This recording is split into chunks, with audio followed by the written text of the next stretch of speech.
Hello friends, welcome back to the new video guys. In this video guys, we are going to talk about guys app notification setting in our vivo phone. In this video guys, I am going to show you guys how can you disable your apps notification. Guys, you want to disable your app notification in your vivo phone, so you can disable. And guys, now let's see how to disable app notification in our vivo phone. In this video guys, I am going to show you friends. So before starting video friends, I want to tell you guys if you need my channel, so first of all guys subscribe my channel, click the bell icon and like my video.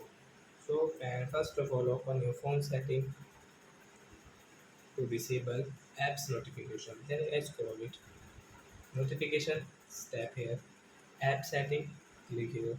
And guys tap here this most recent and all apps. So you can see guys your all app list like A to Z. Guys, so which app notification guys you want to disable guys, you will have to click on get this blue icon. Then guys Chrome notification guys you want to disable, like Play Store notification guys these apps, like you can see guys your Play Store. And guys you want to disable your Google notification, so you can disable from here guys. Like WhatsApp notification guys you want to disable, YouTube notification, so you can disable from here.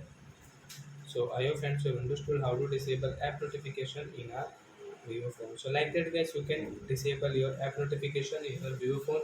So that's it guys, thanks for watching my video guys. Now we will know the next video guys with new topic. Before going guys, please go and like my video, subscribe my channel. Bye bye friends.